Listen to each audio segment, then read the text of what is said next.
Salve Bapak Ibu dan saudara-saudari terkasih. Kita dipertemukan dalam renungan Katolik Senin 12 Juni 2023. Dalam renungan kita hari ini, Yesus memberi sabda bahagia. Ada slogan mengatakan, kerja sebulan untuk makan setahun. Dan peribahasa klasik berkata, berakit-rakit ke hulu, berenang ke tepian, bersakit-sakit dahulu, senang kemudian. Kedua kalimat bijak ini sebenarnya sudah sangat familiar dan diaminkan semua orang. Tapi sayang seribu sayang, diaminkan tapi tak dilaksanakan. Dalam iman kekristenan ada dua fase kehidupan, yaitu hidup yang fana atau sementara dan hidup yang kekal. Hidup yang fana atau sementara yaitu hidup yang kita jalani sekarang ini. Kalau secara umum bisa kita lihat sekitar 70-an tahun dijalani.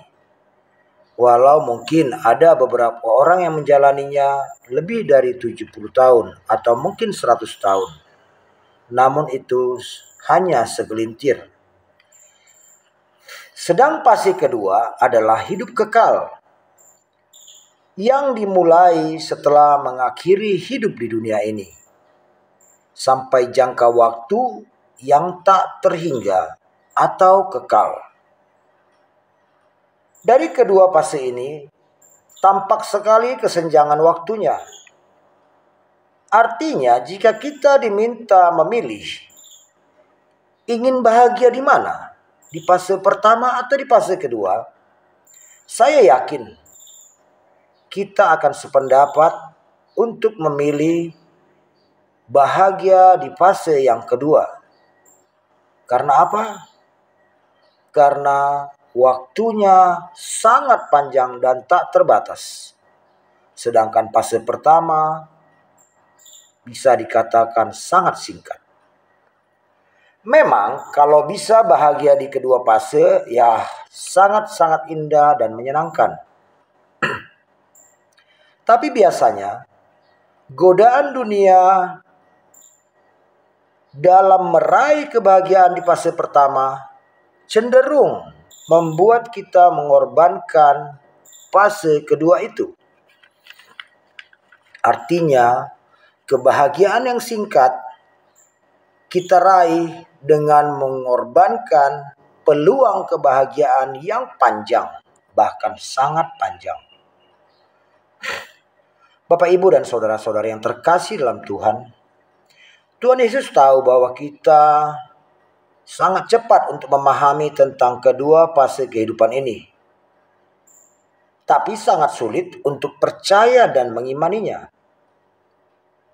Dalam bacaan pertama hari ini, Santo Paulus dalam suratnya yang kedua kepada umat di Korintus, dengan iman akan kebahagiaan yang menjadi tujuan hidupnya berkata, terpujilah Allah, Bapa Tuhan kita Yesus Kristus, Bapa yang penuh belas kasihan, dan Allah sumber segala penghiburan, yang menghibur kami dalam segala penderitaan kami. Sebab sama seperti kami mendapat bagian berlimpah-limpah dalam kesengsaraan Kristus, demikian pula oleh Kristus kami menerima penghiburan dan keselamatan. Jika kami menderita, hal itu menjadi penghiburan dan keselamatan kamu. Di sini, Santo Paulus mengajarkan suatu logika orang beriman akan kebahagiaan abadi yang bertolak belakang dengan logika dunia. Sebab bagi Santo Paulus, penderitaan adalah sukacita yang patut disyukuri. Sebab bagi Santo Paulus, penderitaan di dunia ini adalah kesempatan untuk menjadi bekal dalam meraih kebahagiaan abadi. Dalam Injil Tuhan pada kita hari ini, Yesus memberikan 8 sabda bahagia, yaitu miskin, berduka cita, lemah lembut, lapar dan haus, murah hati, suci hati, membawa damai, dan dianiaya. Bagi logika dunia, ke-8 sabda bahagia ini adalah penderitaan.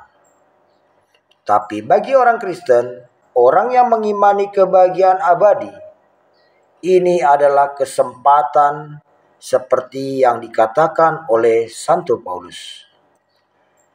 Sebab dengan kesempatan menjalani ke-8 sabda bahagia ini, kita akan menderita di fase kehidupan yang fana dan sementara ini untuk meraih bahagia atau upah yang besar dalam fase kehidupan yang kedua atau yang abadi.